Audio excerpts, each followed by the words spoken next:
رسول اللہ صلی اللہ علیہ وسلم کی زندگی مبارک کے جتنے بھی پہلو ذکر کیے جاتے ہیں، بیان کیے جاتے ہیں، جس میں آپ کے کمالات کو، آپ کے اخلاق کو، آپ کی زندگی مبارک کے ہر مبارک لمحے کو جس آن بان شان کے ساتھ ذکر کیا جاتا ہے، اس کا مقصود صرف یہ ہے کہ رسول اللہ صلی اللہ علیہ وسلم کی عظمت اور محبت کہنے والے کے دل میں بھی ہو اور سننے والے کے دل میں بھی پیدا ہو۔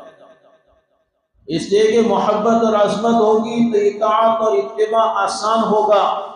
محبت اور عظمت نہیں پیدا ہوئی تو پھر نہ اطاعت ہو سکتی ہے اور نہ اتباع ہو سکتا ہے۔ ان تمام بیانات کا مقصود صرف یہ ہے کہ امت کو رسول اللہ صلی اللہ علیہ وسلم کی اتباع پر لایا جائے، آپ کی اطاعت و فرما برداری پر ڈالا جائے، جو اللہ کے نبی صلی اللہ علیہ وسلم کی بعثت کا مقصود ہے۔ اس لیے دل میں یہ خیال آیا کہ اتباع رسول اور اتباع اسوہ رسول صلی اللہ علیہ وسلم کے متعلق کچھ باتیں آپ کی خدمت میں عرض کروں۔ میں نے آپ کے سامنے دو روایتیں پیش کی ہیں۔ پہلی روایت میں اللہ کے نبی صلی اللہ علیہ وسلم نے سنت مبارکہ کی حفاظت پر، سنت کے مطابق زندگی گزارنے پر 4 انعامات بیان فرمائے، اور دوسری روایت میں رسول اللہ صلی اللہ علیہ وسلم نے ایک بہت بڑے انعام کی بشارت سنائی ہے، جو اللہ کے نبی صلی اللہ علیہ وسلم کی سنت کے اتباع پر اللہ کی جانب سے ان لوگوں کو عطا کیا جائے گا جو اتباع سنت کے ساتھ زندگی گزارے۔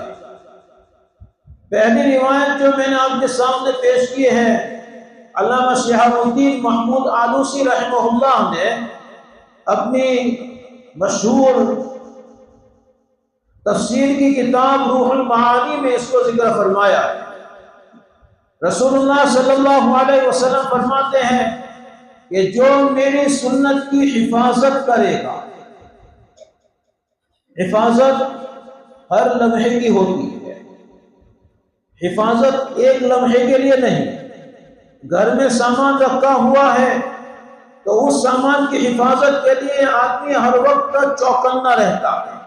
یہ نہیں کہ کبھی گیا تو گھر میں تالا لگا کے گیا، کبھی گیا تو گھر کھلا چھوڑ کر چلا گیا، اس کو حفاظت نہیں کہا جاتا۔ ہر لمحے آدمی چوکنا رہے کہ کوئی اس میں رخنا پیدا نہ کر دے، تو اس کو کہا جاتا ہے حفاظت۔ رسول اللہ صلی اللہ علیہ وسلم فرماتے ہیں کہ جو میری سنت کی حفاظت کرے گا، اللہ تبارک و تعالی اس کو 4 انعامات سے نوازے گا۔ اکرمہ اللہ، اکرم اکرام سے ہے، یعنی اللہ تبارک و تعالی 4 انعام عطا فرما کر اس کو عزت سے نوازے گا۔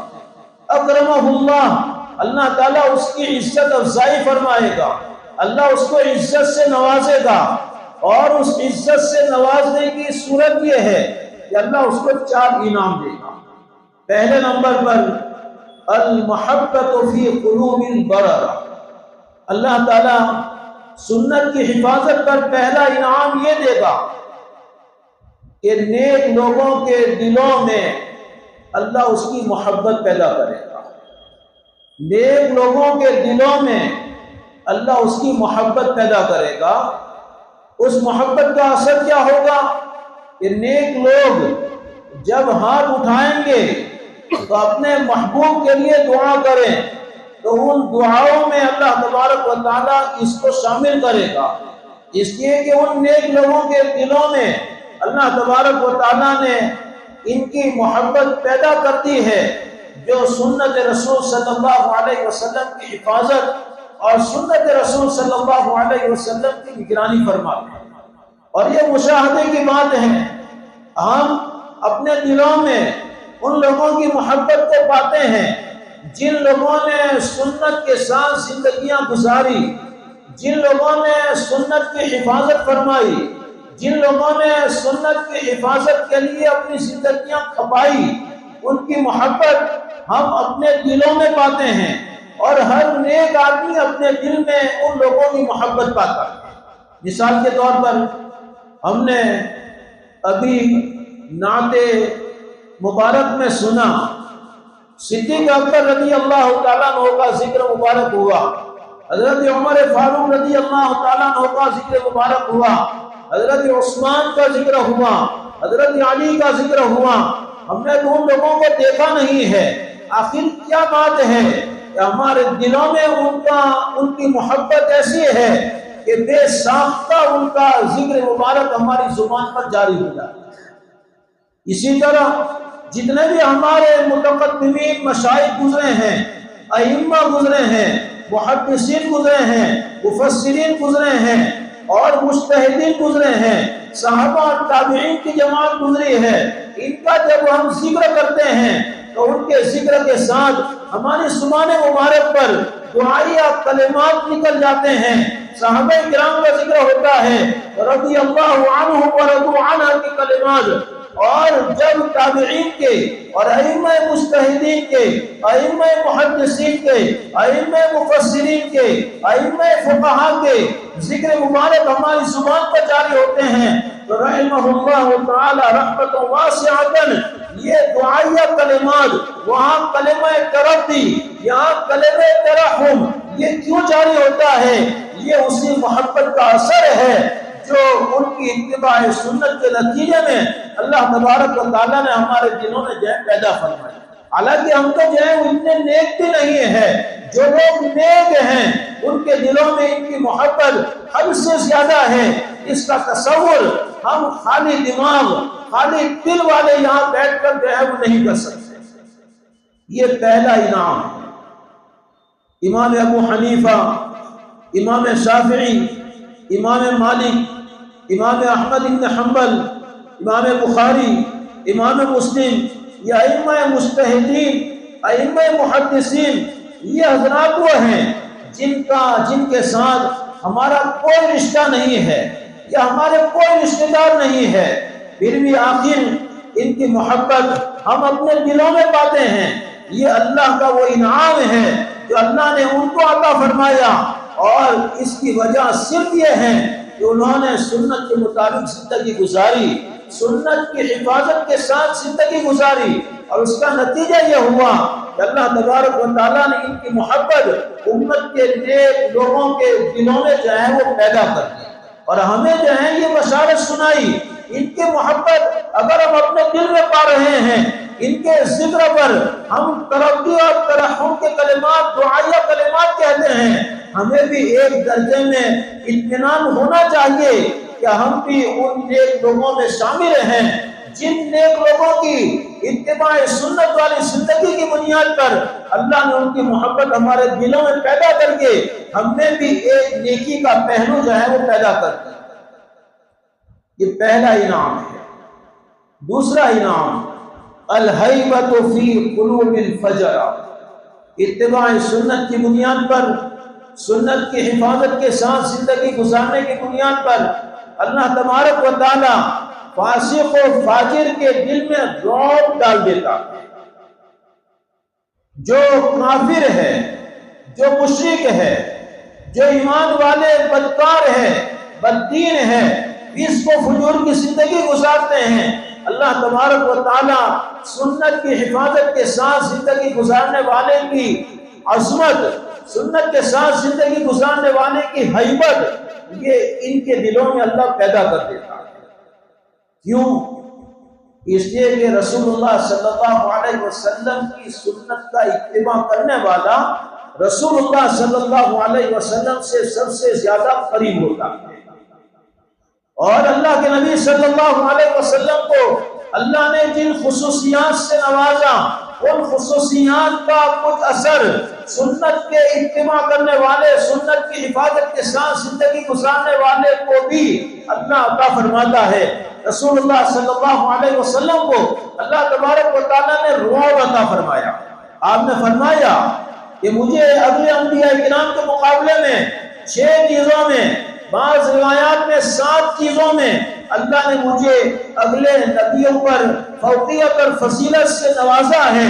ان 7 چیزوں میں آپ نے ایک پہلے نمبر میں فرمایا کہ اوتیت الرعب مسیرۃ شہر، اللہ نے مجھے 1 مہینے کی مسافت کا رعب دیا ہے۔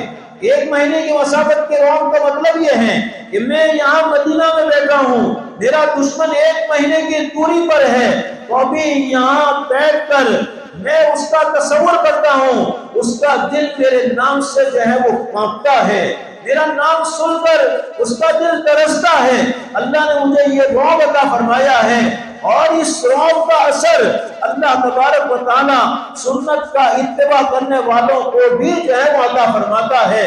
ہمارے مشائخ میں، ہمارے بزرگوں میں ایسے کئی لوگ اور ایسے کئی بزرگ گزرے ہیں کہ جن کا رعب دشمنوں پر ایسا تھا کہ جس کی بنیاد پر ان کا نام سن کر دشمن جو ہے وہ کانپتے تھے۔ انگریز کا نام آپ نے سنا ہوگا، ہندوستان میں کئی سالوں تک ان کی حکومتیں رہی ہیں، لیکن ہمارے علماء کے پاس انگریز جو ہے وہ جانے سے ڈرتے تھے۔ ٹیپو سلطان کے پاس جانے سے انگریز جو ہے وہ ڈرتا تھا، ان کی ناز مبارک رکھی ہوئی ہے۔ ٹیپو سلطان یہ صرف بادشاہ نہیں ہے، اللہ کا بڑی صفت انسان بھی ہے، اور اس ولایت کے مقام پر سنت کی اتباع کی بنیاد پر پہنچے ہوئے ہیں۔ اللہ نے ان کو اتنا رعب عطا کیا تھا کہ ان کی ناز وہ شہید ہو چکے ہیں، پھر بھی انگریز ان کی ناز کے قریب جانے سے بھی ڈرتا تھا۔ یہ کس کا اثر تھا؟ سنت کے مطابق زندگی گزارنے کا، سنت کی حفاظت کے ساتھ زندگی گزارنے کا جو ہے وہ اثر تھا۔ مولانا رشید احمد گنگوہی رحمہ اللہ کے متعلق علماء نے ذکر کیا ہے کہ انگریز کلیکٹر مولانا رشید احمد گنگوہی رحمہ اللہ کی ملاقات کے لیے جو ہے وہ آتا ہے، لیکن اس کو ہمت نہیں ہے کہ دروازہ کھول کر وہ حضرت کے دروازے کو کھول کر حضرت کے حجرے میں، حضرت کے کمرے میں جو ہے وہ داخل ہوتا نہیں، بلکہ جب وہ قریب پہنچتا ہے وہ اپنے ساتھیوں سے، اپنے چپراسیوں سے کہتا ہے کہ مجھے یہاں سے جلدی سے واپس لے چلو، اس لیے کہ میرے دل میں اتنی گھبراہٹ محسوس ہو رہی ہے، اس کی کیا وجہ ہے یہ بھی میری سمجھ میں نہیں آ رہی۔ یہ سنت کے اتباع پر، سنت کی حفاظت کے ساتھ زندگی گزارنے پر اللہ تبارک و تعالیٰ اس انعام سے ان لوگوں کو نوازتا ہے جنہوں نے اپنے آپ کو سنت پر ڈھالا ہے، سنت والے راستے پر ڈالا ہے، سنت کا اتباع اپنی زندگیوں کا مقصود بنایا ہے۔ اللہ تبارک و تعالیٰ نے ان کو اس انعام سے نوازا۔ صحابہ کرام کے رعب کی حالت تو کیا تھی، سیرت کی کتابیں اس سے بھری ہوئی ہیں۔ حضرت عمر رضی اللہ تعالیٰ عنہ اتباع سنت میں یہ ضرب المثل ہے۔ حضرت عبداللہ ابن عمر رضی اللہ تعالیٰ عنہما یہ بھی جو ہے ان کی مثال دی جاتی ہے کہ صحابہ کرام میں خاص شان کے افراد پائے جاتے تھے، ان میں حضرت عمر رضی اللہ تعالیٰ عنہ، حضرت عبداللہ ابن عمر رضی اللہ تعالیٰ عنہما، یہ حضرات اس میں جو ہے وہ پیش حضرت عمر کے رعب کا حل کیا ہے؟ حضرت عمر رضی اللہ تعالیٰ عنہ کے رعب کا حل ذکر کیا گیا ہے کہ رسول اللہ صلی اللہ علیہ وسلم کے پاس آپ کی بیویاں بیٹھ کر آپ کے ساتھ گفتگو کر رہی ہیں۔ بیوی شوہر کے ساتھ گفتگو کرتی ہے، یہ عورتیں اللہ کے نبی کے ساتھ نہیں، نبوت کی شان الگ ہے، یہاں آپ کی شان شوہر کی ہے، آپ کی بیویاں آپ کے ساتھ بات کر رہی ہے، بات کرتے کرتے ان عورتوں کی آواز کچھ بلند ہو گئی، ناراضگی کی وجہ سے نہیں، ایسے ہی جو ہے وہ بات کرتے کرتے کچھ آواز جو ہے بلند، حضرت عمر رضی اللہ تعالیٰ عنہ تشریف لائے۔ حضرت عمر رضی اللہ تعالیٰ عنہ نے آ کر اجازت چاہی، حضرت عمر کی آواز یہ عورتیں پہچان چکی کہ عمر آئے ہیں، تو یہ عورتیں جلدی سے بادرن الحجاب، پردے کے پیچھے چلی گئی۔ اللہ کے رسول صلی اللہ علیہ وسلم نے یہ دیکھا کہ یہ عورتیں میرے ساتھ عالیۃ اصواتہن آواز بلند کرتے ہوئے باتیں کر رہی تھی، لیکن عمر کے آنے کی وجہ سے ان پر اتنا رعب طاری ہوا کہ یہ پردے کے پیچھے چلی گئی۔ رسول اللہ صلی اللہ علیہ وسلم یہ دیکھ کر مسکرا رہے تھے۔ حضرت عمر کو اجازت دی، حضرت عمر حجرے میں تشریف لائے، اللہ کے نبی صلی اللہ علیہ وسلم کو دیکھا کہ آپ مسکرا رہے ہیں، تو حضرت عمر نے پوچھا اضحک اللہ سنک یا رسول اللہ ما اضحکک، اللہ کے نبی اللہ آپ کو سدا خوش رکھے، اللہ آپ کو ہمیشہ ہنستا ہوا رکھے، ذرا یہ تو بتلائیے آپ کے ہنسنے کی وجہ کیا ہے؟ رسول اللہ صلی اللہ علیہ وسلم نے فرمایا یہ پردے کے پیچھے عورتیں ہیں، میری بیویاں ہیں، یہ میرے ساتھ بیٹھ کر ذرا آواز اونچی کر کے باتیں کر رہی تھی، ذرا آواز اونچی کر کے باتیں کر رہی تھی، لیکن تم نے اجازت طلب کی، تمہاری آواز سن کر یہ عورتیں یہ پردے کے پیچھے چلی گئی۔ حضرت عمر رضی اللہ تعالیٰ عنہ نے ان عورتوں کو خطاب کیا، یا عدوات انفسہن اتہبننی ولا تہبن رسول اللہ صلی اللہ علیہ وسلم، اے اپنی ذات کی دشمن عورتیں، خود اپنے آپ کی دشمن بنی ہوئی عورتیں، اللہ کے نبی سے جو ہے تم ڈرتی نہیں ہو، اللہ کے نبی کے رعب کا لحاظ تم نہیں کرتے ہو، اور میرے رعب سے تم ڈر گئی۔ ان عورتوں نے پیچھے سے جواب دیا کہ ہاں انت افظ و اغلظ، ہاں عمر تمہارا ڈر لگتا ہے اس لیے کہ تم سخت مزاج بھی ہو اور سخت بول بھی جو ہے تم بولتے ہو۔ اللہ کے نبی صلی اللہ علیہ وسلم نے جب یہ گفتگو سنی تو آپ نے عمر سے فرمایا ابن الخطاب، یہ خطاب کے بیٹے عمر، یہ سب باتیں چھوڑ دو، یہ عورتیں جو ہیں تمہارے رعب سے مرعوب نہیں ہوگی تو کیا ہوگا؟ شیطان تمہارے راستے میں نہیں چل سکتا ہے، لا یسلک الشیطان سکا ما سلک الصدق عمر، جس راستے سے عمر گزرتے ہیں اس راستے سے شیطان کو گزرنے کی ہمت نہیں ہوگی۔ یہ اس کا اثر تھا، اتباع سنت کا اثر تھا، اور یہ اثر کم و بیش اللہ تبارک و تعالیٰ نے تمام صحابہ اکرام کو عطا فرمایا تھا، تمام صحابہ اکرام کو۔ اسے صحابہ اکرام میدان کارزار میں دشمن کے مقابلے کے لیے جاتے تھے، صحابہ اکرام مرعوب نہیں ہوئے ہیں، دشمن مرعوب ہو چکا، صحابہ اکرام مرعوب نہیں ہوئے۔ غزوہ موتا کے موقع کو آپ دیکھ لیجئے، حضرت زید بن حارثہ، حضرت جعفر بن ابی طالب جعفر طیار، حضرت عبداللہ بن رواحہ رضی اللہ تعالی عنہم، ان تین کو اللہ کے نبی نے باری باری امیر مقرر کیا کہ زید شہید ہو جاویں تو پھر جعفر تمہارے امیر ہوں گے، جعفر شہید ہو جاویں تو تمہارے امیر عبداللہ بن رواحہ ہوں گے۔ یہ آپ نے پہلے سے بیان کر دیا اور یہ صورتحال پیش آئی، اور ان کا لشکر کتنے کا تھا؟ 3000 کا۔ غزوہ موتا کے موقع پر جو لشکر تھا وہ 3000 کا تھا، اور سامنے جو دشمن کا لشکر تھا شرحبیل ابن عمر غسانی بادشاہ، ان کا رعب اتنا تھا، اس کا رعب اتنا تھا کہ صحابہ اکرام کے سامنے جب بھی کوئی بات پیش کی جاتی کہ مدینہ والوں میں گھبراہٹ ہو رہی ہے، وہ پوچھتے تھے اجال غسانی نے کوئی حملہ تو نہیں کر دیا؟ حضرت عمر رضی اللہ تعالیٰ عنہ کے ایک پڑوسی تھے عتبان ابن مالک رضی اللہ تعالیٰ عنہ، ان دونوں نے تاریخ مقرر کی تھی اللہ کے نبی کی مجلس میں حاضر ہونے کی۔ اس دن عتبان ابن مالک حاضر ہوتے تھے، حضرت عمر اپنا کام کرتے تھے، اور دن بھر میں اللہ کے نبی صلی اللہ علیہ وسلم نے جو باتیں ارشاد فرمائی وہ عتبان ابن مالک انصاری رضی اللہ تعالیٰ عنہ محفوظ کر لیتے تھے، حضرت عمر کے سامنے بیان کرتے تھے۔ حضرت عمر کی باری کے دن عمر حاضر ہوتے تھے، عتبان ابن مالک اپنے جو ہے وہ کام میں لگتے تھے، یہ باری باری مقرر کر کے یہ لوگ علم حاصل کرتے تھے۔ حضرت عمر فرماتے ہیں کہ میں اپنے گھر ایک رات سویا ہوا تھا، عشاء کے بعد کا وقت تھا، کہ میرے گھر کا دروازہ کسی نے زور سے کھٹکھٹایا، میں دروازے میں پہنچا تو میرا ساتھی عتبان ابن مالک رضی اللہ تعالیٰ عنہ یہ پوچھ رہے ہیں اسم ہوا عمر ہے گھر میں؟ میں نے کہا ہاں، کیا بات ہے؟ تو کہا کہ حدث امر عظیم، بہت بڑا واقعہ پیش آ چکا ہے۔ تو حضرت عمر نے اس وقت یہ پوچھا، اجاؤ غسانی بادشاہ نے مکہ پر مدینہ پر حملہ کر دیا ہے؟ کہا نہیں، اس سے بھی بڑا واقعہ پیش آیا ہے۔ پھر وہ واقعہ بیان کیا کہ اللہ کے نبی نے اپنی بیویوں کو طلاق دے دی۔ حالانکہ ایسا نہیں ہوا تھا، صحابہ کرام میں چرچا ہو چکا تھا۔ بہرحال مجھے تو اتنا ہی ذکر کرنا ہے کہ اس غسانی بادشاہ کا یہاں مدینہ والوں پر بہت رعب تھا۔ وہ اپنے گھوڑوں کی کھر یہ باندھ رہا تھا، ٹھوک رہا تھا، اپنا لشکر تیار کر رہا تھا اور مدینہ والوں کو یہ پیغام بھیجتا تھا کہ میں کسی بھی وقت تم پر حملہ جو ہے وہ کروں گا۔ اس کی وجہ سے یہ مدینہ پر اس کا رعب تھا۔ لیکن اسی غسانی شرحبیل ابن عمرو غسانی کے مقابلے کے لیے کتنے صحابہ کرام گئے ہیں؟ 3000۔ کتنے گئے ہیں؟ 3000۔ اور وہاں لشکر کتنا ہے؟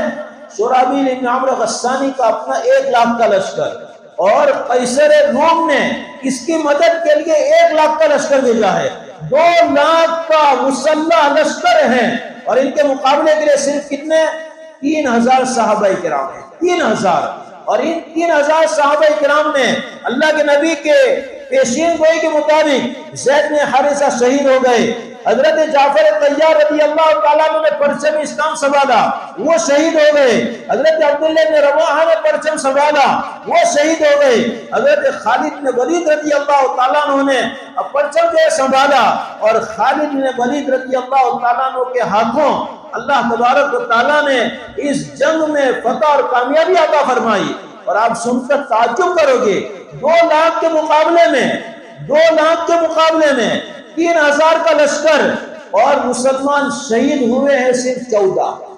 مسلمان شہید ہوئے ہیں صرف 14، اور دشمنوں کو مٹھی باندھ کر میدان چھوڑ کر بھاگنے پر مجبور کیا۔ یہ کس کا اثر تھا؟ اس رعب کا اثر تھا جو اتباع سنت کی بنیاد پر اللہ تبارک و تعالیٰ نے صحابہ کرام کے ہر فرد کو عطا فرمایا تھا۔ تو اللہ کے نبی صلی اللہ علیہ وسلم فرماتے ہیں کہ دوسرا انعام اللہ تبارک و تعالیٰ اس زندگی گزارنے والے پر جس میں سنت کی حفاظت پائی جاتی ہو، سنت کا اتباع قدم بہ قدم پایا جاتا ہو، اللہ دوسرا انعام یہ عطا کرے گا کہ الہیبۃ فی قلوب الفجر، اللہ دشمن کے دلوں میں اس کا رعب ڈال دے گا۔ تیسرے نمبر پر تیسرا انعام جس کی وجہ سے ہم آج پریشان ہیں، ہمارا سب سے بڑا مسئلہ اس وقت، ہر آدمی کی فکر اس وقت کون سی ہے؟ رزق کا مسئلہ ہے، روزی کا مسئلہ ہے۔ اللہ کے نبی صلی اللہ علیہ وسلم فرماتے ہیں کہ السعۃ فی الرزق، سنت کی حفاظت کے ساتھ جو زندگی گزارے گا، اتباع سنت کو جو اپنا شیوا بنائے گا، اتباع سنت کو جو اپنی زندگی کا معیار بنائے گا، اللہ اس کو تیسرا انعام دیں گے کہ اس کے رزق میں اللہ وسعت پیدا کرے گا، اس کے رزق کی وسعت سے اس کو نوازے گا۔ رزق کے باب میں وسعت یہ ضیق کے مقابل ہے، ضیق کے معنی تنگی، رزق کے باب میں کبھی اس کو تنگی پیش نہیں آئے گی، رزق کے باب میں کبھی اس کو تنگی پیش نہیں آئے گی، اللہ رزق کے باب کی وسعتیں اس کو عطا کرے گا۔ ہم رزق کے باب میں پریشان رہتے ہیں، برابر ہے، الزام تو نہیں لگاتا میں، جھوٹ تو نہیں بول رہا ہوں، جس کو اللہ نے دیا ہے وہ بھی پریشان ہے اس خیال سے کہ اور بڑھاویں، جس کو جو ہے وہ کم دیا ہے وہ بھی پریشان ہے کہ جو مل رہا ہے وہ کفایت کے بقدر نہیں ہے، جس کے پاس کچھ نہیں ہے وہ بھی اس خیال سے پریشان ہے۔ ہر آدمی یہ پریشان ہے، کس مسئلے سے؟ رزق سے، ٹھیک ہے۔ اور ہم کسی عالم سے ملتے ہیں یا کسی اللہ والے سے ملتے ہیں تو ان سے کوئی دعا کرواتے ہیں، تو کیا دعا کرواتے ہیں؟ تو سب دعا کرنا اللہ تعالیٰ روزی کی تنگی سے بچاوے، رزق میں برکت عطا کرے۔ کسی کے پاس جائیں گے تو ایک آدھ تعویذ بھی لکھوا لیں گے، ایک آدھ تعویذ لکھ دو کہ یہ حاسدوں کے حسد سے میرے کاروبار کی حفاظت ہو، میرے دکان کی حفاظت ہو، میرے رزق کے دروازے بند ہو جاویں۔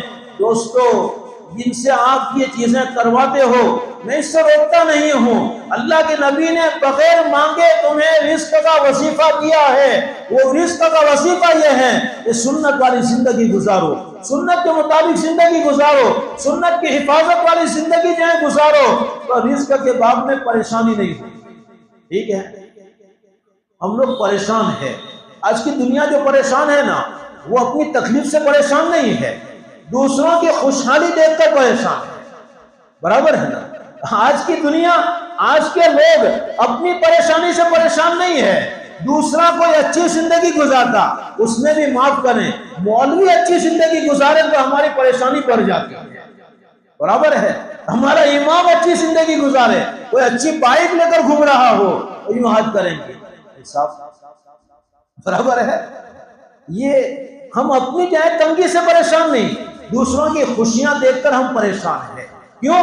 ہمارے دلوں میں دوسرے کے متعلق کیا پائی جا رہی ہے؟ تنگی جو ہے وہ پائی جا رہی ہے، تنگی جو ہے وہ پائی جا رہی ہے۔ تو بہرحال اللہ کے نبی صلی اللہ علیہ وسلم نے رزق کے باب میں وسعت کی یہ ترکیب جو ہے بتلائی۔ ہم اپنے مشائخ کو دیکھتے ہیں، اپنے مشائخ کو، اب ہمارے زمانے میں خانقاہ کا سلسلہ یہ نہ کے برابر رہ گیا، ورنہ ماضی قریب میں رمضان کے مہینے میں حضرت شیخ مولانا محمد زکریا صاحب نور اللہ مرقدہ کی جو ہے وہ خانقاہ سہارنپور میں لگتی تھی۔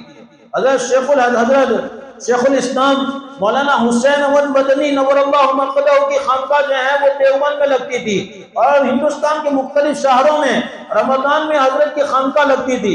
حضرت رائے پوری رحمہ اللہ، شاہ عبد القادر صاحب رائے پوری رحمہ اللہ، شاہ عبد الرحیم صاحب رائے پوری رحمہ اللہ، ان کی خانقاہیں جو ہے وہ لگتی تھی۔ ٹھیک ہے، لیکن ان کے کمائی کے کوئی اسباب نہیں تھے، مدرسہ پڑھا رہے ہیں، مدرسے سے معمولی تنخواہ مل رہی ہے، جس سے اپنے گھر کے گزارے کا بھی جو ہے ہم سوچتے ہیں کہ کیسے گزارا ہوگا، لیکن ان کی خانقاہ میں ایک ایک وقت میں سینکڑوں لوگ ہیں، ان تمام کے کھانے کا انتظام ہو رہا ہے۔ یہ کہاں سے ہو رہا ہے اور کیوں ہو رہا ہے؟ سوچنے کی بات۔ برابر، کہاں سے ہو رہا ہے؟ اللہ کر رہا ہے۔ کیوں کر رہا ہے؟ سنت کے اتباع کی بنیاد پر کر رہا ہے۔ مولانا علی میاں صاحب نور اللہ مرقدہ نے حضرت شیخ مولانا محمد زکریا صاحب، شیخ الاسلام مولانا حسین احمد مدنی نور اللہ مرقدہ کی خانقاہ، اور شاہ عبد القادر صاحب رحمہ اللہ جو حضرت کے شیخ بھی ہے، شاہ عبد القادر صاحب رائے پوری رحمہ اللہ کی خانقاہ کے متعلق ذکر کیا ہے کہ میں نے دیکھا ہے کہ ایک وقت میں دسترخوان پر سینکڑوں لوگ بیٹھے ہوئے ہیں، اور ان تمام کو پوری وسعت کے ساتھ افطار کا کھانا بھی پہنچ رہا ہے، سحر کا کھانا بھی پہنچ رہا ہے، لیکن سوال یہ ہے کہ یہ آتا کہاں سے ہے؟ حضرت آگے فرماتے ہیں کہ یہ کہاں سے آتا ہے؟ یہ اللہ والے، اللہ کے شیر ہیں، جنگل کا شیر شکار کرتا ہے، اور اس شکار کا بچا ہوا جنگل کے دوسرے درندے کھاتے ہیں۔ یہ اللہ والے ہیں، اللہ کی ضربیں لگاتے ہیں، شکار خود بخود چلے آتے ہیں اور اپنے آپ کو ان کے قدموں میں ڈال دیتے ہیں۔ میری جانب سے خانقاہ کے نباہوں کے لیے اتنا پیسہ حضرت قبول فرما لیجئے، میری جانب سے اتنا قبول کر لیجئے، میں چندہ کرنے کی ضرورت ہے۔ یہ ساری برکتیں سنت کے اتباع کی ہے دوستو، یہ ساری برکتیں سنت کی اتباع کی ہے۔ السعۃ فی الرزق، ہماری زندگی کے رزق کے مسئلے کو اگر ہمیں آسان کرنا ہے، رزق کی وسعتیں اور برکتیں ہمیں پانا ہے، تو ایک راستہ اللہ کے نبی نے بتلایا کہ سنت کے اتباع کے مطابق زندگی گزارو، سنت کی حفاظت کے ساتھ زندگی گزارو۔ اللہ تبارک و تعالی سنت کے اتباع پر آخرت کی وسعتیں دے سکتا ہے۔ وَمَن يُطِعِ اللَّهَ وَرَسُولَهُ فَقَدْ فَازَ فَوْزًا عَظِيمًا، جو اللہ کا کہا مان کر زندگی گزارے، جو رسول اللہ کا کہا مان کر زندگی گزارے، تو قرآن یہ کہتا ہے کہ اس نے بہت بڑی کامیابی پا لی۔ بہت بڑی کامیابی کیا ہے؟ من زحزح عن النار وادخل ادخل الجنت فقد فاز، جس کو جہنم سے بچا لیا گیا، جنت میں داخل کر دیا گیا، یہ بہت بڑی کامیابی ہے۔ یہ بہت بڑی کامیابی کس پر ملے گی؟ اللہ کی اطاعت پر ملے گی، اللہ کے رسول کی اطاعت پر۔ اگر اللہ اور اللہ کے رسول کی اطاعت پر آخرت کے ہمیشہ کی زندگی کی کامیابی اگر مل سکتی ہے تو دنیا کی معمولی کامیابی یہ اتباع سنت پر کیوں نہیں مل سکتی؟ آخرت مقصود ہے، اور مقصود کے تابع جو چیزیں ہیں وہ چیزیں خود بخود تابع ہو کر آ ہی جاتی ہیں۔ اس لیے دوستو، اتباع سنت یہ ہماری زندگیوں کا مقصود ہونا چاہیے، جبکہ اللہ نے ہمیں اس کا حکم دیا ہے، قل اطیعوا اللہ واطیعوا الرسول قل ان کنتم تحبون اللہ فاتبعونی۔ اگر تمہیں اللہ سے محبت کا دعویٰ ہے، اے محبوب ان سے کہہ دیجئے کہ اگر تمہیں اللہ سے محبت کا دعویٰ ہے تو میرے پیچھے چلو۔ اتباع پیچھے چلنے کو کہا جاتا ہے، فاتبعونی، میرے پیچھے چلو، میرے پیچھے چلو۔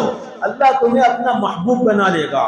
تم محبت کر رہے ہو، محب بن رہے ہو، محبت کا دعویٰ کر رہے ہو، میرے پیچھے چلو، اللہ تمہیں اپنی محبت سے نوازے گا۔ فاتبعونی، یہ اتباع کا حکم۔ اس کے بعد والی دوسری آیت میں قل اطیعوا اللہ واطیعوا الرسول، اے محمد آپ اس سے یہ بھی کہہ دیجئے کہ اللہ کا کہا مانو اور میرا کہا مانو۔ اللہ کے نبی کا اتباع بھی کرنا ہے اور اللہ کے نبی کی اطاعت بھی کرنا ہے۔ آپ نے جو کہا اس کے مطابق زندگی گزارنا ہے، آپ نے جو کیا اس کے مطابق زندگی گزارنا ہے۔ آپ کا کہا ہوا کرنا یہ اطاعت ہے، آپ کا کیا ہوا کرنا یہ اتباع ہے۔ آپ کے اقوال میں بھی آپ کو مقتدی بنانا ہے، آپ کے افعال میں بھی آپ کو مقتدی بنانا ہے۔ اگر یہ دونوں چیزیں ہیں، اللہ کی محبت ملے گی، مغفرت ملے گی اور آخرت کے مسائل حل ہوں گے، تو دنیا تو آخرت کی باندھی ہے، اور باندھی آقا کے تابع ہوا کرتی ہے، مقصود کے تابع ہوا کرتی ہے۔ آخرت کے مسائل اتباع رسول پر حل ہو رہے ہیں، آخرت کے مسائل اطاعت رسول پر حل ہو رہے ہیں، تو دنیا کے مسائل تو معمولی چیزیں ہیں۔ دنیا کیا ہے آخرت کے مقابلے میں؟ والدنیا فی الآخرہ الا مثل ما یجعل احدکم ما یجعل اصبعه فی الیم فلینظر بما یرجع۔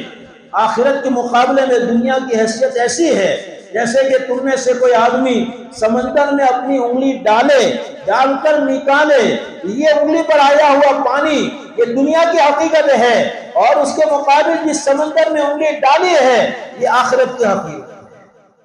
یہ لامحدود جو سمندر نظر آ رہا ہے یہ آخرت کی مثال ہے، اور انگلی پر آیا ہوا پانی یہ دنیا کی مثال ہے۔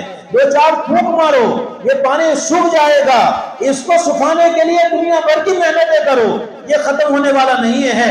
دنیا آخرت کے مقابل ایک بہت محدود اور بے حیثیت زندگی ہے۔ آخرت کے مسائل اگر اتباع رسول پر حل ہو رہے ہیں تو دنیا کے مسائل تو بہت معمولی چیزیں ہیں، بہت معمولی۔ اللہ کے نبی صلی اللہ علیہ وسلم نے فرمایا کہ لو كانت الدنيا عند الله تعالى لو كانت الدنيا تعدل عند الله تعالى جناح بعوضة ما سقى كافرا شربة ماء، دنیا کی حیثیت اللہ کی نظر میں مچھر کے پر کے برابر بھی ہوتی، اللہ تعالیٰ کافر کو ایک گھونٹ پانی نہیں پلاتا، اللہ اپنے نافرمانوں کو ایک گھونٹ پانی نہیں پلاتا، حالانکہ اللہ نے ان کو جو خوب دیا ہے۔ اس کا مطلب کیا ہے؟ دنیا کی اللہ کی نظر میں کوئی حیثیت نہیں۔ حقیقت وَإِنَّ الدَّارَ الْآخِرَةَ لَهِيَ الْحَيَوَانُ، حقیقی زندگی آخرت کی زندگی ہے، وہ اتباع رسول پر، اطاعت رسول پر اگر اس کی کامیابی مل سکتی ہے تو دنیا کی کامیابی تو بطریق اولا مل سکتی ہے، لیکن ضرورت ہے یقین پیدا کرنے کی۔ ہمیں اس کا یقین نہیں ہے کہ اتباع سنت پر ہمارے دنیا کے مسائل حل ہوں گے، ہمیں یقین ہے، یقین ہوتا تو ہم دوڑ کر اس کا پیچھا کرتے کہ کوئی سنت ہم سے فوت ہونے نہ پائے، کوئی آپ کا طریقہ ہم سے چھوٹنے نہ پاوے، ہم اس کے لیے اپنا سب کچھ قربان کر دیتے، سب کچھ، لیکن نہیں کر رہے ہیں۔ کیوں نہیں کر رہے ہیں؟ دلوں کے یقین کی کمی ہے۔ اگر یقین ہوتا تو یقین کے بعد مقاصد کا حاصل کرنا یہ آدمی کے لیے بہت آسان ہے، آدمی اس کے لیے مر مٹنے کو تیار ہو جاتا ہے۔ دوبارہ تیسرا انعام السعۃ فی الرزق، اللہ تعالیٰ رزق میں وسعت عطا کرے گا۔ اور چوتھا انعام جو ہے وہ اللہ کے نبی صلی اللہ علیہ وسلم نے بیان فرمایا کہ الثقۃ فی الدین، جو آدمی سنت کے مطابق زندگی گزارے گا، سنت کی حفاظت کے ساتھ زندگی گزارے گا، سنت کو اپنی زندگی کا شیوا بنائے گا، اسوہ رسول کو اپنی زندگی کا معیار بنائے گا، اللہ تعالیٰ دین میں اس کو پختہ کر دے گا۔ اللہ اس کو دین میں پختہ کر دے گا۔ کتنا پختہ کرے گا؟ ارتداد کی ہوائیں ان دماغ کے ساتھ آ کر ٹکرائے گی، لیکن یہ دماغ ان ارتداد کی ہواؤں سے متاثر نہیں ہوگا، اس لیے کہ دین پر ایسی ثابت قدمی اور ایسی پختگی اللہ نے عطا فرمائی ہے کہ باد مخالف پہاڑوں کے ساتھ ٹکرا کر اپنا راستہ کر کے چلی جاتی ہے، باطل کی ہوائیں ان دل و دماغ کے ساتھ ٹکرا کر خود اپنا راستہ کر کے چلی جائے گی، لیکن سنت کی اتباع کے ساتھ زندگی گزارنے والے کو نہ ارتداد کی ہوا اثر کر دے سکتی ہے اور نہ کفر کی باطل کی ہوائیں متاثر کر سکتی ہے۔ آج ہم یہ دیکھ رہے ہیں کہ ہمارا نوجوان، ہماری نوجوان لڑکیاں یہ ارتداد کے خیمے میں جا رہی ہے، ارتداد کا شکار ہو رہی ہے، دنیا کی معمولی مقصود کو حاصل کرنے کے لیے یہ اپنا ایمان جو ہے وہ بیچ رہی ہے۔ اس کے پیچھے سب سے بڑی وجہ یہ ہے ہم نے اپنی اولاد کو سنت پر نہیں ڈالا، ہمارے خزانے میں ہی سنت کی کوئی چیز ہے نہیں، ہم اپنی اولاد کو کیا دیں گے؟ اپنی زندگیاں سنت کے مطابق بناؤ، اپنی اولاد کو سنت سے آراستہ کرو، تو اللہ کی ذات سے یقین ہے، امید نہیں یقین ہے، ہماری اولاد کو کوئی حق سے اور ایمان سے جو ہے وہ کوئی پھیر نہیں سکتا ہے۔ ارتداد کی باطل ہوائیں ہمارے ان نوجوان کے دل و دماغ کو، ہماری لڑکیوں کے دل و دماغ کو متاثر نہیں کر سکتی ہے، اس لیے کہ اللہ نے سنت کے مطابق زندگی گزارنے والے کے لیے اس انعام کا وعدہ فرمایا ہے کہ اللہ تعالیٰ اس کو دین کے باب میں پختگی عطا کریں گے۔ یہ پہلی روایت کا حاصل ہے۔ دوسری روایت میں نے آپ کے سامنے پڑھی، رسول اللہ صلی اللہ علیہ وسلم کے خادم، میں اپنی بات 5 منٹ میں ختم کر رہا ہوں، رسول اللہ صلی اللہ علیہ وسلم کے خادم حضرت انس رضی اللہ تعالیٰ عنہ نے 10 سال تک اللہ کے نبی کی خدمت کی ہے۔ اللہ کے نبی صلی اللہ علیہ وسلم نے حضرت انس سے فرمایا، یا بنی، اے میرے پیارے بیٹے، اے میرے پیارے بیٹے، اگر تجھ سے یہ ہو سکتا ہے تو یہ کر سکتا، چونکہ چھوٹے بچے ہیں، چھوٹے بچوں کو تو مکلف نہیں کیا جا سکتا ہے، تلقین کی جاتی ہے، ترغیب دی جاتی ہے، آپ ترغیب دے رہے ہیں، یہ میرے پیارے بیٹے اگر تجھ سے یہ ہو سکتا ہو کہ تیری صبح بھی اس حال میں ہو، تیری شام بھی اس حال میں ہو کہ تیرے دل میں کسی کے متعلق کوئی میل نہ ہو، کسی کے متعلق تیرے دل میں کوئی کینہ نہ ہو، کسی کے متعلق تیرے دل میں کوئی بدخواہی کا جذبہ نہ ہو، جو آج ہم میں ہے کہ کوئی اچھا کھا رہا ہے، اچھا پی رہا ہے، اچھا پہن رہا ہے، اچھا مکان جو ہے وہ بنا کر زندگی گزار رہا ہے، خوشحالی کی زندگی، تو ہمارے دل میں فوراً بدخواہی پیدا ہوتی ہے، اس کو ذرا ماننا پڑے گا، یہ ذرا بہت اونچے چل رہا ہے، یہ ہماری بدخواہی کے جذبے فوراً ابھرتے ہیں اور اس کے لیے ہم کوشش بھی کرتے ہیں۔ نعوذ باللہ، کہاں تک کی کوشش کرتے ہیں؟ کسی عامل کے پاس جا کر اس کو گرانے کے لیے تعویذ اور گنتے بھی جو ہم کرواتے ہیں، اس کو جو ہے کسی سرکاری دفتر کے حوالے کر کے اس کے پیچھے کیس بھی لگوا دیتے ہیں، انکم ٹیکس والوں کو اس کے پیچھے لگوا دیتے ہیں، نہ معلوم کیا کیا کوششیں کرتے ہیں، یہ ہماری بدخواہی کا جذبہ ہے۔ اللہ کے نبی حضرت انس سے فرماتے ہیں، تیری صبح اور شام اس حال میں ہو کہ کسی بھی مسلمان کے متعلق تمہارے دل میں بدخواہی کا جذبہ نہ ہو، اگر تم یہ کر سکتے ہو تو ففعل، تم یہ کرنا ضرور کرنا۔ کیوں؟ فَإِنَّ ذَلِكَ مِن سُنَّتِي، اس لیے کہ دلوں کو اپنے مسلمان بھائیوں کے متعلق صاف ستھرا رکھنا یہ میرا طریقہ ہے، میرا طریقہ ہے۔ من احب سنتی فقد احبنی، اور جو آدمی میرے طریقے سے محبت کرتا ہے وہ مجھ سے محبت کر رہا ہے۔ ومن احبنی کان معی فی الجنت، اور جو مجھ سے محبت کرتا ہے وہ جنت میں جائے گا، اتنا ہی نہیں جنت میں میرے ساتھ رہے گا، جنت میں میرے ساتھ رہے گا۔ اللہ کے نبی کی معیت یہ کس پر ملنے والی ہے؟ سنت پر ملنے والی ہے۔ سنت کے مطابق زندگی گزارنے پر ملنے والی ہے۔ سنت کے مطابق زندگی گزارنے والا سنت سے ہی محبت نہیں کرتا، بلکہ سنت کے ساتھ ساتھ اللہ کے نبی سے بھی محبت کر رہا ہے۔ اور جو جس سے محبت کرتا ہے، رسول اللہ صلی اللہ علیہ وسلم نے قانون ذکر کیا ہے۔ حضرت انس کی روایت ہے، ایک صاحب اللہ کے نبی کے پاس حاضر ہوئے، حاضر ہو کر عرض کیا کہ اللہ کے نبی، ہم گھر جاتے ہیں، گھر جا کر آپ کی یاد آتی ہے تو ہم آپ کو دیکھے بغیر چین سے نہیں بیٹھ سکتے ہیں، آپ کی خدمت میں حاضر ہو جاتے ہیں، آپ کے چہرے انور کی زیارت کرتے ہیں، ہمارے دلوں کو سکون ملتا ہے، لیکن جہاں یہ خیال آتا ہے کہ مرنے کے بعد آپ کی زیارت ہوگی یا نہیں، مرنے کے بعد آپ کی زیارت ہوگی یا نہیں، معلوم نہیں ہم جنت میں جائیں گے بھی یا نہیں، اگر جنت میں گئے تو آپ جنت کے بلند درجات پر ہوں گے، ہم معلوم نہیں کن درجات میں ہوں گے، جنت میں آپ کی زیارت بھی ہوگی، ہمیں کیسے سکون حاصل ہوگا؟ تو اللہ نے یہ آیت نازل فرمائی، وَمَن يُطِعِ اللَّهَ وَالرَّسُولَ فَأُولَٰئِكَ مَعَ الَّذِينَ أَنْعَمَ اللَّهُ عَلَيْهِم مِّنَ النَّبِيِّينَ وَالصِّدِّيقِينَ وَالشُّهَدَاءِ وَالصَّالِحِينَ، کہ جو اللہ اور اللہ کے رسول کی اطاعت اور اتباع کرتا ہے تو اللہ تعالیٰ اس کو قیامت کے دن جنت میں انبیاء کے ساتھ، شہداء کے ساتھ، صالحین کے ساتھ جمع کرے گا۔ اور ایک صحابی حاضر ہو کر یہ عرض کیا کہ اللہ کے نبی قیامت کب آئے گی؟ تو اللہ کے نبی صلی اللہ علیہ وسلم فرمائے کہ وَيْحَكَ وَمَا أَعْدَدْتَ لِذَلِكَ، تیرا بھلا ہو، تو قیامت کے متعلق پوچھ رہا ہے، قیامت کے لیے تم نے کیا تیاری کی ہے؟ ان صحابی نے یہ کہا، مَا أَعْدَدْتُ لَهَا غَيْرَ أَنِّي أُحِبُّ اللَّهَ وَرَسُولَهُ، میں کوئی تیاری نہیں کر سکا ہوں، بس اتنی بات ہے، اللہ اور اللہ کے رسول سے میں محبت رکھتا ہوں۔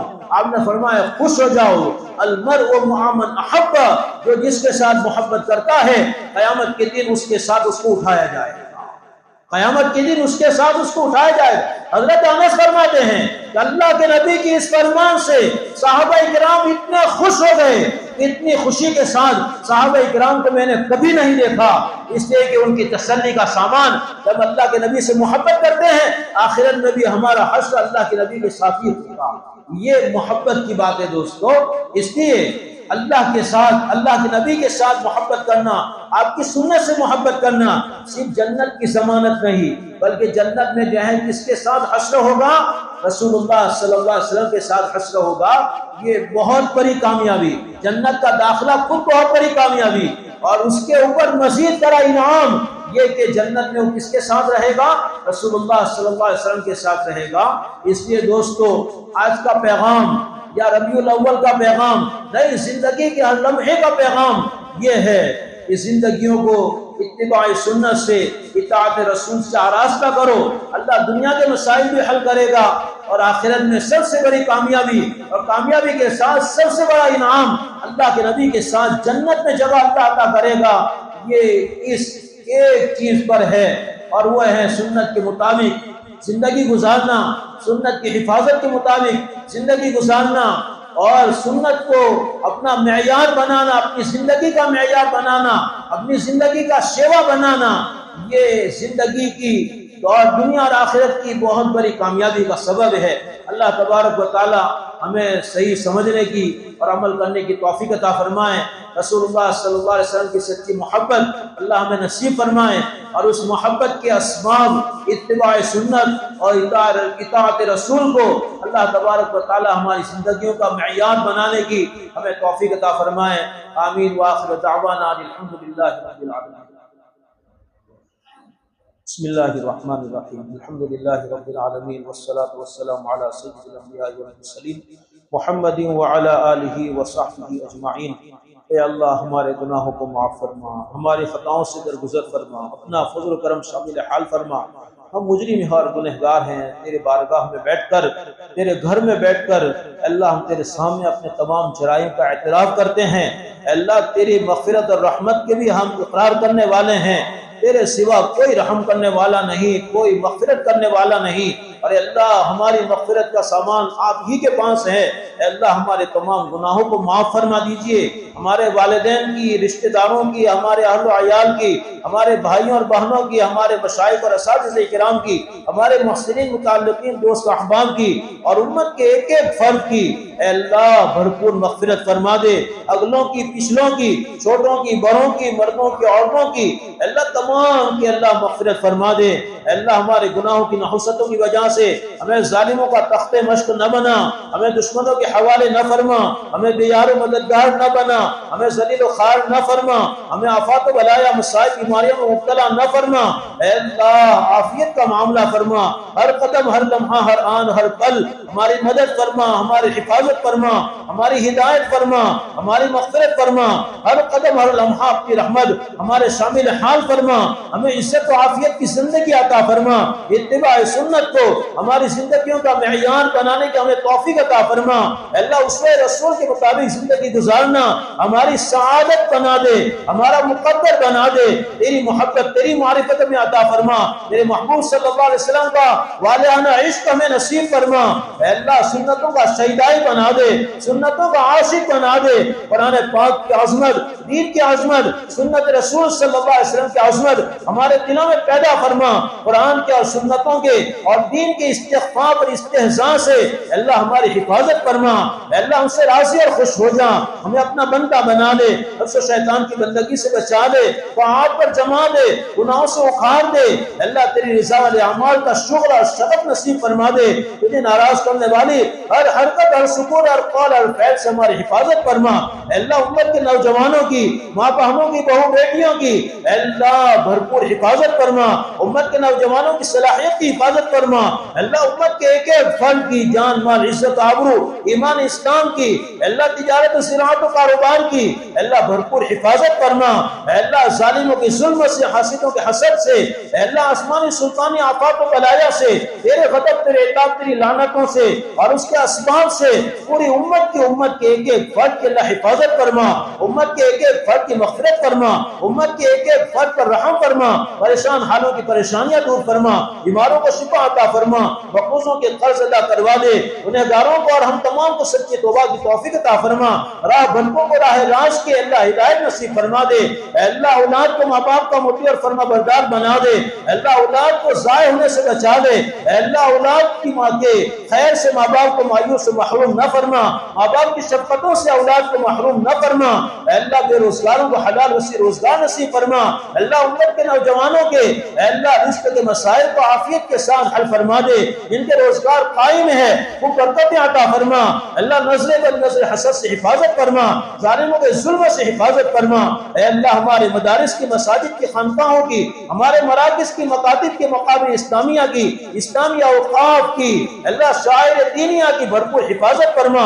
اوقاف کے باب میں اللہ ناپاک کے منصوبے بنانے کی کوششیں ہو رہی ہیں، اللہ اس کو ناکام فرما، اے اللہ ان کوششوں کو ان کی ہلاکت کا سبب اور ذریعہ بنا، ظالموں کی رہی صحیح طاقت کو توڑ دے، اللہ ظلم کے دروازے بند فرما دے، ان کے ہاتھوں سے ظلم کے اسباب چھین لے، اے اللہ امت مسلمہ کو تیری طرف رجوع کرنے والا بنا دے، اپنی مدد سے اللہ امت کی یاری فرما، مددگاری فرما، امت کو بے سہارا نہ چھوڑ، اللہ کمزور ہیں، اللہ بے بس ہیں، محتاج ہیں، بے کس ہیں، اللہ تیرے در پر اللہ حاضر ہو کر تجھ سے تیری مدد کی بھیک مانگ رہے ہیں، اللہ اپنی مدد ہماری زندگی کے ہر قدم شامل حال فرما دے، جب تک زندہ رکھے ایمان، اسلام، اتباع سنت، تیری محبت و معرفت کی طلب کے ساتھ زندہ رکھنے کے فیصلے فرما، اور اللہ جب وقت کی آخر ہو ایمان کلمے والی، نیکی، تقوی، تیری رضا، تیری محبت و معرفت، تیرے شوق ذوق والی موت عطا فرما کر اپنی آغوش رحمت میں ہمیں جگہ عطا فرما،